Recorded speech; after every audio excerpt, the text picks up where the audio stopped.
सहनाववतु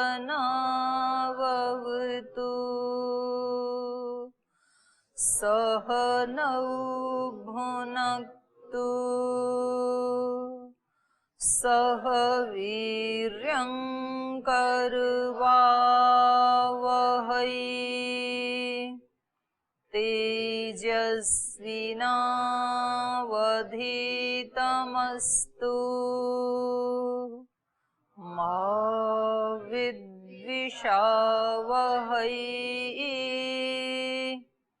ॐ शान्ति शान्ति शान्ति।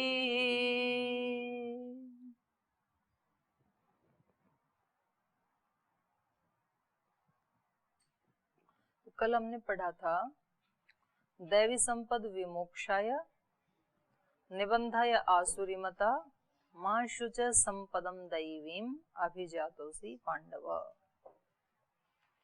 तो दोनों का वर्णन कर दिया सामान्य रूप से, यद्यपि आसुरी का और थोड़ा सा करेंगे, अभी एक उसमें बताया है, संक्षेप में बताया है, अभी एक ही श्लोक में बताया है, थोड़ा सा उसके बारे में और बताएंगे। पर यहाँ उनका फल बता दिया पहले, प्रतिफल क्या है दोनों का। तो ये बताया कि ये जो आसुरी संपद है ये तो जीवात्मा को बांधने वाली है, और जो दैवी संपद है वो तो मुक्त करने वाली है। तो हमारे कर्मों से पता लगता है, हम जो कर्म करते हैं ना दिन भर, तो उससे पता लगता है कि हम दैवी संपद से युक्त होकर के वो कर्म कर रहे हैं या आसुरी संपद से युक्त होकर के वो कर्म कर रहे हैं, और वो कर्म हम अपने बंधन के लिए कर रहे हैं कि मोक्ष के लिए कर रहे हैं। तो इसलिए हमारे यहाँ कोई भी कार्य को प्रारंभ करने से पहले भी भगवान का नाम लिया जाता है, उसका स्मरण किया जाता है। जैसे कि हम कक्षा शुरू करते हैं तो पहले भगवान से प्रार्थना करते हैं, तेजस्विना अवधीतमस्तु, हमारा पढ़ा पढ़ाया तेजस्वी हो, वेस्ट ना जाए, और माँ विद्वेषावहै, द्वेष भाव ना रखें आपस में। और फिर कार्य करने के बाद भी भगवान का धन्यवाद दिया जाता है। जब आप यज्ञ करते हैं तो शतपथ ब्राह्मण में आया है कि यज्ञशाला में जाते ही सबसे पहले असतो मा सद्गमय इस मंत्र का पाठ करना चाहिए, और उसके बाद अग्नि व्रत पते इसका करना चाहिए, व्रत लेना चाहिए पहले। उसके बाद फिर संकल्प पाठ, ईश्वर स्तुति, प्रार्थना, ये बाकी का जो फिर वो उसके बाद में, ये दो मंत्र पहले बोलने चाहिए। और फिर लास्ट में स्विष्टकृत आहुति, यदस्य कर्मणो अत्यरीरिचम यद्वा न्यूनम, या तो अति हो गई इस कर्म करने में या कहीं न्यूनता रह गई, उस सब को हमारे लिए कैसा बना दे। मंत्र बोलो, रोज तो बोलते हो।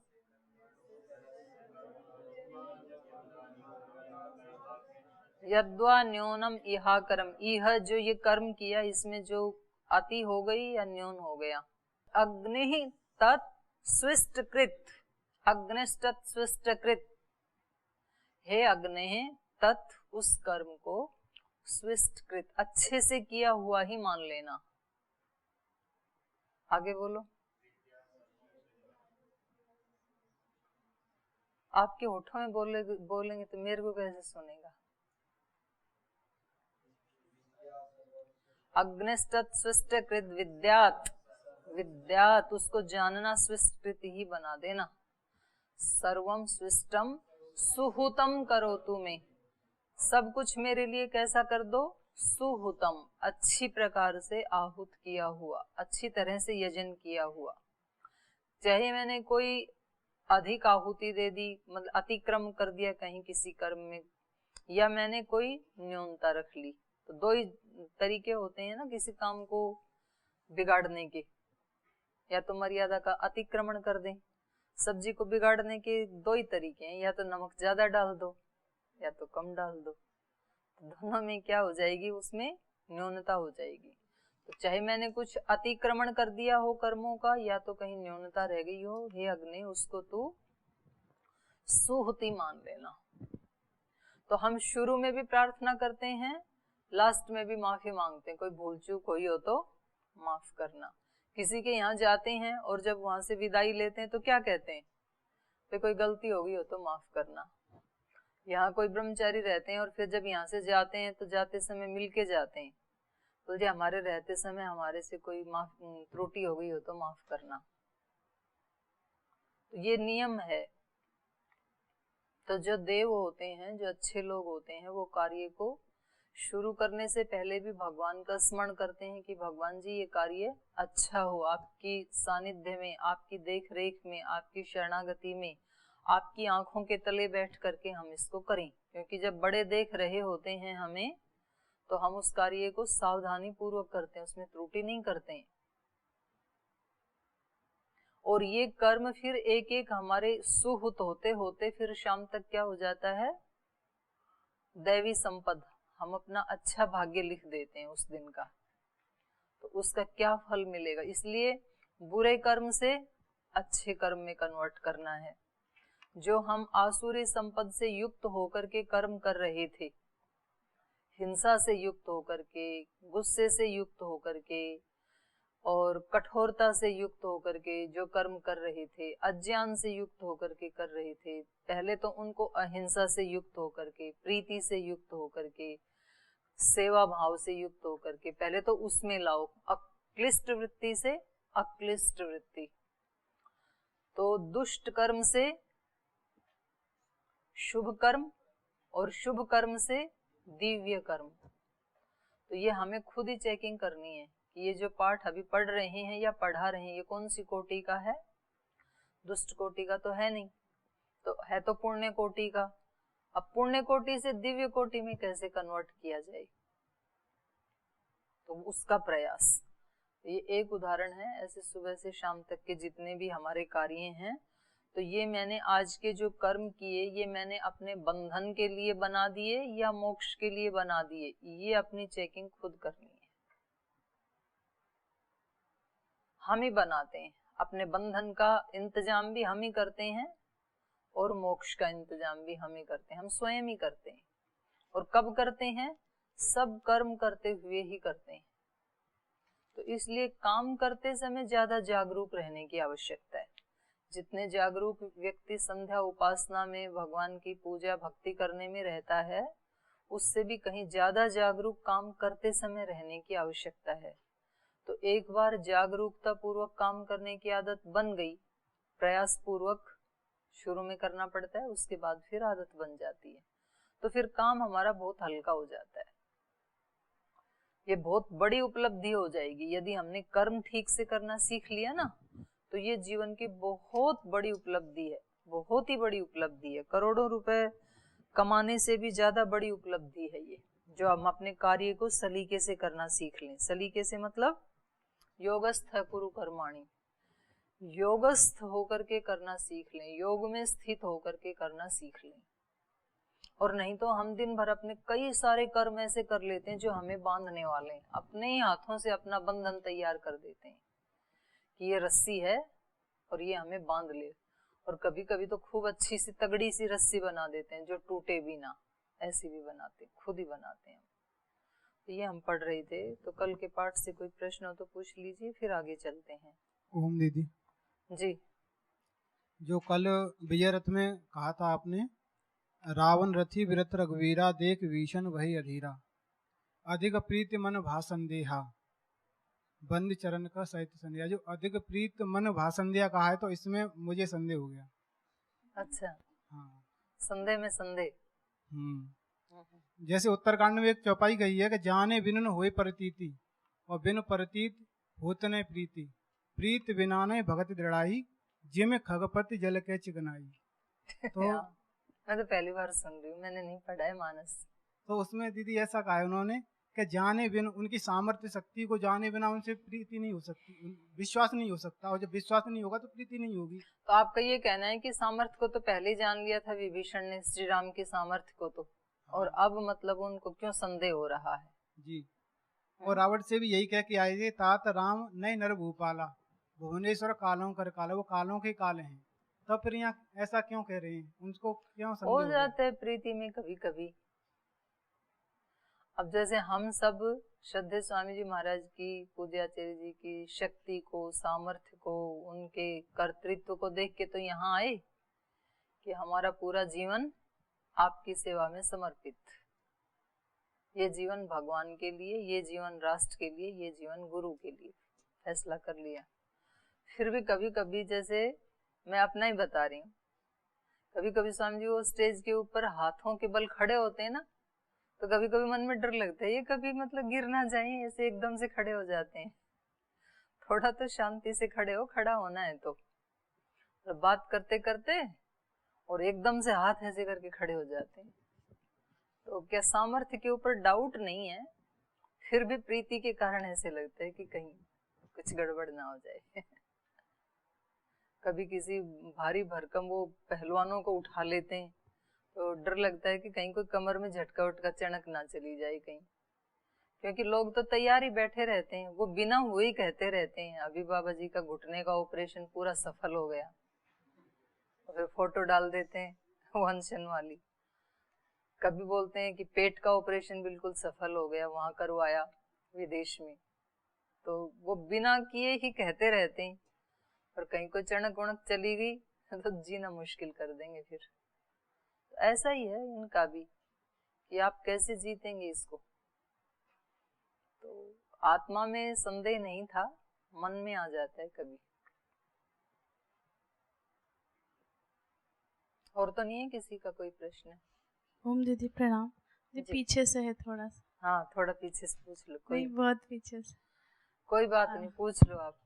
दीदी यहाँ पे पिछले जन्म का, अगले जन्म का, जो भी पूछना है पूछ लो। स्थित प्रज्ञस्य का भाषा समाधिस्थस्य केशवः। हाँ। तो दीदी यहाँ पे कह रहे कि वह स्थिर पुरुष कैसे बोलता है, कैसे बैठता है और कैसे चलता है, ये स्पष्ट। तो इससे क्या निकल के आ रहा है? आपको तो बताया था एक दिन, बताइए इससे क्या पता चल रहा है? कि बोलते चलते फिरते भी समाधि हो सकती है, ये पता चल रहा है। अर्जुन जब पूछ रहा है ना, स्थित प्रज्ञस्य का भाषा, स्थित प्रज्ञ मतलब समाधिस्थ व्यक्ति, जिसकी प्रज्ञा स्थित है। तो व्यक्ति बोलता कैसे? इसका मतलब बोलते समय भी वो समाधि की स्थिति में रह सकता है वो व्यक्ति। तभी तो प्रश्न हुआ कि कैसे बोलता है, कैसे जाने कि इस समय वो स्थित प्रज्ञ है, समाधिस्थ, कैसे चलता है? तो प्रश्न ये है कि उसके कर्मों में और जो समाधिस्थ या स्थित प्रज्ञ नहीं है उसके कर्मों में, उनके इंद्रियों के कर्मों में क्या अंतर होता है? क्योंकि हमें तो लगता है कि भाई योगी भी वही सारे काम करते हैं, वो भी तो खाना खाते हैं। हम पूछते भी हैं कभी ऐसे कि जी जो जीवन मुक्त हो गए वो भी तो सारे काम वही करते हैं, वो खाना भी खाते हैं, स्नान भी करते हैं, दूसरों से बातचीत भी करते हैं, और जिस स्थान पे वो रहते हैं, कहीं आश्रम में, गुरुकुल में, उनके आसपास जो लोग हैं उनके साथ उनके संबंध भी होते हैं, उन संबंधों को निभाते भी हैं, जिम्मेदारियों को भी निभाते हैं। तो यही सारा काम तो फिर घर गृहस्थी भी करते हैं, या आश्रम आदि में रहने वाले लोग भी करते हैं जो समाधिस्थ नहीं है। तो उनमें और उनमें क्या अंतर है? एक ही जैसे लगते हैं हमें तो ये डाउट इसके मन में आया अर्जुन के, तो फिर उन्होंने अगले उसमें उत्तर दे दिया। तो आपके मन में क्या प्रश्न आया इसको देख करके? मैं दीदी एक एग्जाम्पल देखना चाह रही थी कि ये व्यक्ति है ऐसा, और ये फिर उसको प्रैक्टिकल। वो एग्जाम्पल तो आपको बनना है। समाधिस्थ व्यक्ति कैसे बोलता है, कैसे बैठता है, कैसे चलता है, कैसे कर्म करता है, क्या क्वालिटी होती है उसके कर्मों की। तो कभी कभी आप किसी व्यक्ति के काम को देख के और कहते हैं भाई आनंद आ गया उसका देख करके। कोई बहुत अच्छा सा योग का प्रदर्शन करे कोई बच्चा, और इतने कठिन कठिन योगासन करे, और उसकी एकाग्रता ऐसी, ये मतलब जैसा वो करना चाहे वैसा एकदम फिट कर दे। पैर को उठा के सिर पे रखना है तो सिर पे रख दे, कंधे पे रखना है तो कंधे पे रख ले, कैसे कैसे करते हैं ना बहुत बहुत कठिन आसन। तो उसको देख के क्या कहते हैं भाई, उसकी परफॉर्मेंस देख के तो आनंद आ गया, मजा आ गया। तो इसलिए क्या है, वो व्यक्ति अपना कर्म करने में अत्यंत स्थित प्रज्ञ था, अत्यंत एकाग्र था। ये है स्थित प्रज्ञ की। वो त्रुटि नहीं करेगा कि जी मैं बोलना तो नहीं चाहता था, मेरे मुंह से निकल गया, ये भाषा नहीं बोलेगा स्थित प्रज्ञ। उसका अपनी हर इंद्रिय के ऊपर, जी मैं इसके ऊपर डाउट करना तो नहीं चाहता था लेकिन क्या करूं, मन में आ गया। उसका अपनी हर इंद्रिय के ऊपर अत्यंत कंट्रोल होगा, योगस्थ होगा वो। तो उसकी किसी भी इंद्रिय से कोई ऐसा कर्म नहीं होगा जो वो नहीं चाहता है। तो कितनी बड़ी उपलब्धि है ये। नहीं तो व्यक्ति कहता है जी क्या करें, बिल्कुल गुस्सा नहीं करना चाहते, क्या करें, ये मतलब करवाते हैं, ये करते ही ऐसे हैं सामने, क्या करें। हम थोड़ी चाहते हैं, हम भी चाहते हैं बिल्कुल शांत रहें, लेकिन जब तक मतलब इनको सिर पे चढ़ा के रखें तो ये काम करते ही नहीं है। तो फिर डांटना पड़ता है, डांटते हैं तो अच्छे से करते हैं। तो ये स्थित प्रज्ञ की भाषा नहीं है। वो जैसा चाहेगा, उसको डांटना भी है तो वो डांटेगा, लेकिन वो अपनी स्थिति में रह करके। उसके बाद वो ये नहीं कहेगा कि क्या करें, मतलब इन्होंने डंटवा दिया, हम तो नहीं चाहते थे, ये नहीं बोलेगा वो। मैं चाहता था इसलिए मैंने डांटा, मैं रोना चाहता था इसलिए मैं रोया। तो वो ये नहीं कहेगा कि जी रोना तो नहीं चाहता था, वो सामने दृश्य ऐसा आ गया करुणा का कि आंसू रुके ही नहीं। रोकना चाहे तो रोक देगा, बिल्कुल रुक जाएंगे। भगवान श्री राम को जब वो समुद्र ने रास्ता नहीं दिया, उससे पहले जब उनको प्रार्थना करनी थी तो प्रार्थना की, और जब उनको लगा कि ये तो नहीं ऐसे मानेंगे, इसको तो दंड देना पड़ेगा, तो उसको दंड दिया। लेकिन वो दोनों ही स्थितियों में अपनी स्थिति में थे, मतलब वो अंदर से जबरदस्ती हो गया ऐसा नहीं है। उन्होंने निर्णय लिया कि अब इनको ये दंड देना ही उचित है। तो जो भी करेगा वो कैसे करेगा, अपनी मर्जी से करेगा, दूसरे से नहीं करेगा। गुस्सा भी करेगा तो अपनी मर्जी से, गुस्सा नहीं भी करेगा तो अपनी मर्जी से। तो महात्मा बुद्ध को कुछ गांव वाले लोगों ने बहुत परेशान किया, गालियां देते रहे, तो फिर वो सुनते रहे चुपचाप खड़े खड़े। और जब उन्होंने देखा कि मतलब 20 मिनट 25 मिनट हो गई है तो कुछ रिस्पॉन्स ही नहीं देता, बोल छोड़ो इसको, पत्थर को सुनाना इसको सुनाना बराबर है, क्या सुनाना इसको। तो फिर वो भी शांत हो गए, सुनाने वाले भी। तो वो फिर 30 सेकंड तो खड़े रहे ऐसे ही महात्मा बुद्ध। फिर बोले आपकी गालियां खत्म हो गई हो तो मैं चलूं अगले गांव में। तो बोले आपको मतलब इतनी देर में जुबान खोली, कुछ बोल नहीं सकते हो आप, हम तब से चिल्लाए जा रहे हैं तो कुछ उत्तर नहीं दे सकते हो आप।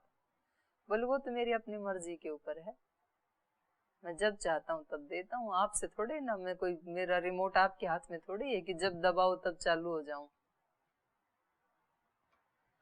तो हमने इतना गुस्सा किया, आप तो आपको बुरा नहीं लगा?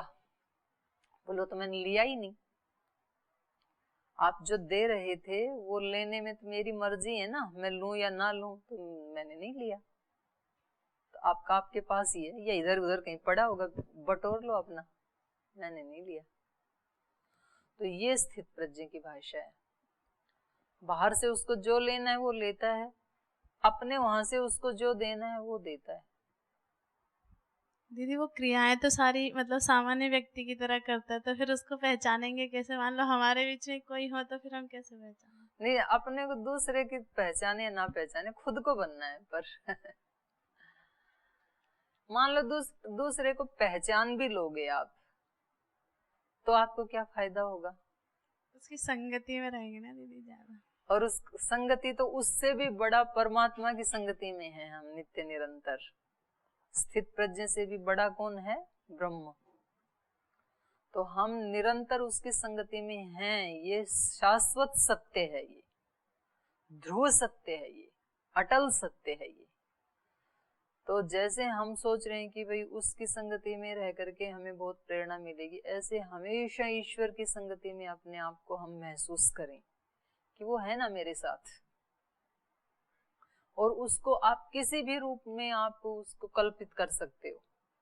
आप कहोगे ना वो दिखता नहीं है, तो जो भी आपका इष्ट देव है उसी रूप में आप उसको मान करके महसूस करो, लेकिन केवल विचार नहीं। तो कोई व्यक्ति कितना भी बड़ा, कितना भी महान से महान गुरु, कितना भी कोई स्थित प्रज्ञ व्यक्ति हमारे साथ रहता रहे, लेकिन जब तक हम वो चीजें लेने के लिए तैयार नहीं हैं, तब तक हमारा कोई भी कल्याण नहीं कर सकता है। इसलिए मेरा कल्याण तो तभी होना है जब मैं स्वयं चाहूं और मैं वैसा करना शुरू कर दूं, तब से मेरा कल्याण शुरू हो जाएगा।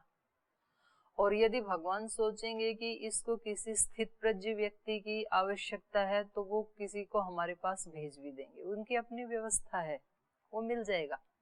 पर हम एक कदम बढ़ाना शुरू करें, हम एक कदम बढ़ाएंगे तो ईश्वर तो 4 कदम आएगा हमारी तरफ, तो कोई ना कोई हमें मिल जाएगा रास्ता बताने वाला। ऐसी भगवान की व्यवस्था है, आपने सोचा भी नहीं होगा और वो ऐसे ऐसे बन जाएंगी व्यवस्थाएं, और आपका जीवन जो है वो चल पड़ेगा एक ट्रैक के ऊपर। इसलिए शुरुआत हमें करनी है, बाकी का सब काम हमारे लिए खुद कर दिया जाएगा। एक और है दीदी, चौथे अध्याय में 18वां है कि जो मनुष्य कर्म में अकर्म देखता है और जो अकर्म में कर्म देखता है, ये स्पष्ट नहीं हो रहा दीदी। कर्म में अकर्म, अकर्म में कर्म। तो आप लेट आई ना, इस पे तो काफी लंबी चर्चा की थी हमने। कौन बताएंगे कर्म में अकर्म और अकर्म में भी कर्म? खत्म, सब गया। कितनी लंबी चर्चा की थी मैंने। कर्म में अकर्म किसका है?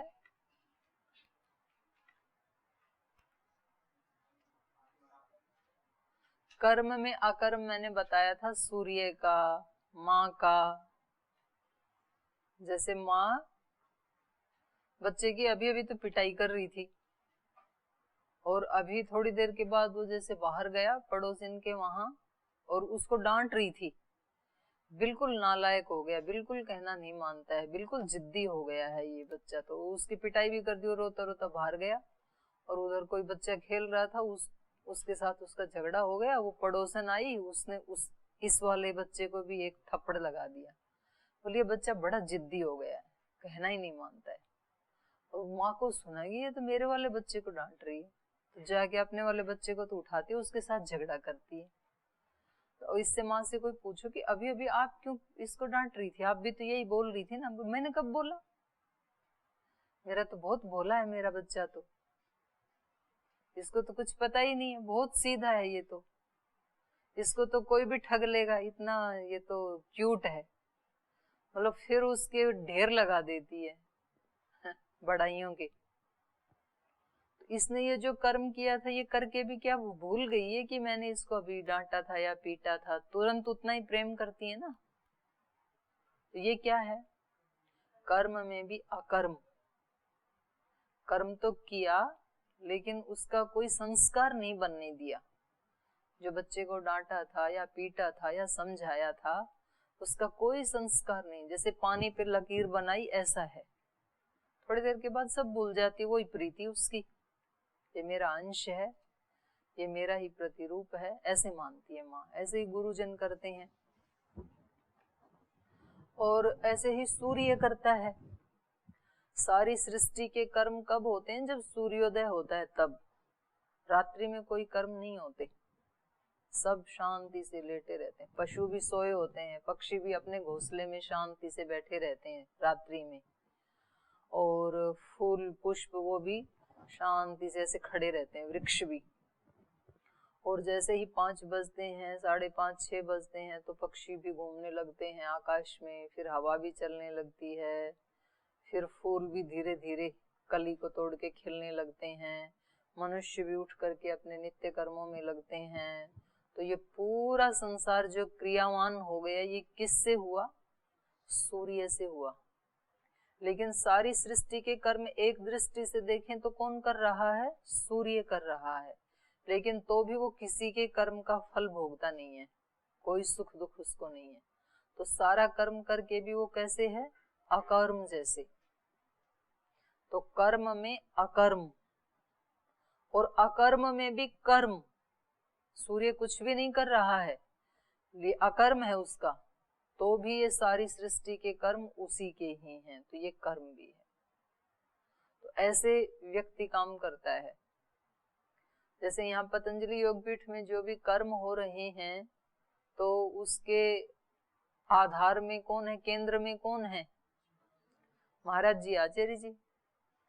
लेकिन वो इन सारे कर्मों को करते हुए भी नहीं कर रहे, तो क्रेडिट आपको देते हैं ना, सारा आप कर रहे हैं, और ना करते हुए भी सारा वही कर रहे हैं, क्योंकि केंद्र में तो वही है। तो ऐसे होते हैं योगी के कर्म। ऐसे रहना है हमें, काम करते हुए भी न कर किए जैसे रहना है खुद के जीवन में। उनका अपने ऊपर राग और द्वेष से युक्त होकर के अहमता से नहीं जोड़ना उन कर्मों को कि मैंने किया। जैसे सूरज नहीं जोड़ता है ना, मैंने किया, ऐसे नहीं जोड़ता है वो। दीदी वो संस्कार तो पड़ते हैं ना, जो भी कर्म करते हैं। नहीं बनेंगे संस्कार, तो जैसे बनाए वैसे ही बनते हैं। जैसा हम भाव रखते हैं ना किसी काम को करते समय, तो वो ही संस्कार बनते हैं। अब चल के आए गुरुकुल से यहाँ तक, तो एक कर्म किया ना आपने चलने का, तो कोई संस्कार बनाया आपने कि देखो मैंने वहां से चली, ऐसे ऐसे एक एक कदम बढ़ाया, इतनी मुश्किल से एक एक पैर रखते रखते रखते यहाँ पहुंची। आपको तो पता भी नहीं आपको भी यहाँ पहुंच गई, और चलने की कौन सी क्रिया हो गई, क्योंकि आप कहीं और ही चिंतन मगन में थे। और जो छोटा बच्चा जिसने आज ही पैदल चलना सीखा है, वो जो वहां से यहाँ तक आएगा, तो कितना बड़ा कर्म किया मैंने, अपने आप को कितनी शाबाशी देगा, और उसकी माँ भी उसको कितनी शाबाशी देगी कि आज पता है ये कितना चला, वहां से लेके और यहाँ तक, कन्या गुरुकुल से लेके और रिकॉर्डिंग रूम तक खुद पैदल चल के आया। तो 10 को और बताती है फोन करके, आज छोटू पता है कितना चला। और ये छोटू जब बड़ा हो जाता है तो वो कर्म कैसा हो जाता है, अकर्म जैसे हो जाता है, करके भी न किए जैसा हो जाता है। तो कुछ कर्मों में हम संस्कार नहीं बनाते हैं, कुछ में बनाते हैं। तो ये आएगा, अगला श्लोक यार है प्रवृत्ति निवृत्ति वाला, वहां भी आएगा। ये बार बार उन्हीं बातों को बताते हैं हमें। वास्तव में गीता ना हमें एक आदर्श लाइफ स्टाइल के बारे में उपदेश देती है, ज्यादा कर्म कांड का नहीं देती है। हमारा जीवन कैसा हो वो अलग अलग शब्दों में अलग अलग चैप्टर में बताती वही चीजें हैं। लेकिन हो गए जी। दीदी प्रणाम। जो कल विजय रथ की चर्चा चल रही थी, ये तो जब रावण आता है युद्ध के लिए तब का है ना। तो इसमें जो बता रहे थे कि रथ के जो 2 चक्के हैं उसमें धैर्य है एक, और पताका में शील है, और 4 घोड़े में बल है। ऐसे ही चाबुक कवच में अचल मन है। कवच अभेद विप्र गुरु पूजा जी। अचल अमल मन त्रोण समाना, वो त्रोण है अचल और अमल मन जी। ऐसे मन को पा करके जब मेघनाथ लक्ष्मण को मूर्छा कर देता है, उस समय वो वियोग में क्यों हो जाते फिर। और एक बार जब रावण मायावी शक्ति से सीता को मरा हुआ दिखाता है, तो उस समय खूब रोते हैं और बोलते हैं मैं प्राण त्याग दूंगा, सब लोग जाओ यहाँ से, ऐसे क्यों बोलने लगते हैं। आपने देखा था? नहीं, उसमें आता है रामायण में। तो प्रक्षिप्त भी तो हो सकता है, प्रक्षिप्त भी हो सकता है और नहीं भी हो सकता है। तो भी मतलब ये नहीं है कि कोई व्यक्ति बहुत धैर्यवान है तो वो हमेशा मतलब ऐसे अकड़ के रहेगा। झुक नहीं सकता हूं मैं, अगर मैं थोड़ा भी झुक गया, थोड़ी भी फ्लेक्सिबिलिटी आ गई तो धैर्य ही चला जाएगा फिर। तो ऐसा नहीं होता है। तो वो कब क्या करना है, कभी उसकी कुछ क्रियाओं को आपको देख के पता लगे ये तो सामान्य व्यक्ति जैसी क्रियाएं, हमारे जैसे ही हैं ये भी। जैसे हमारे किसी भाई को कुछ हो जाए तो जैसे हमें कष्ट होता, ऐसे ही इनके भाई को शक्ति बाण लगा, ये भी हमारी तरह से ही कर रहे हैं, तो हमारे जैसे ही हैं। तो योगी जानबूझ के भी कुछ कर्म तो करता ही है ऐसे,